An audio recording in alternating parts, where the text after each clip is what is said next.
ఉదయం 6 గంటలకి వరిసేనుని చూడడానికి వెళ్ళినప్పుడు మా నాన్నకి ఫ్రెష్‌గా పుట్టగొడుగులు దొరికాయి. ఇవి చూడండి పెద్ద మొగ్గలు, పెద్ద పువ్వులతో ఉంది. దీన్నేమంట శుభ్రంగా 5, 6 సార్లు మట్టి, ఇసుక లేకుండా కడుక్కోవాలి నీటిలోన. దీన్ని దసరా పుట్టగొడుగులు అంటారట. ఎందుకంటే దసరా టైంలోనే పేలుతుంది.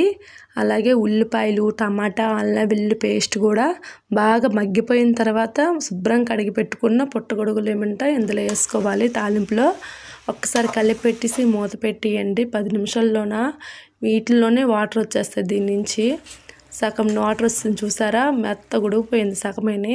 ఇలాంటప్పుడు పసుపు, కారం, ధనియాల పౌడర్, జీలకర్ర పౌడరు అన్నీ వేసేసి మళ్ళీ ఒకసారి కలిపి పెట్టుకోవాలి.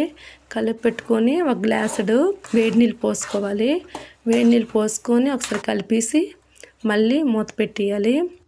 సిమ్లోన ఒక 15 మినిట్స్ ఉంచితే చాలు. అబ్బా, నేచురల్ మష్రూమ్ కర్రీ అనేది రెడీ అయిపోద్ది.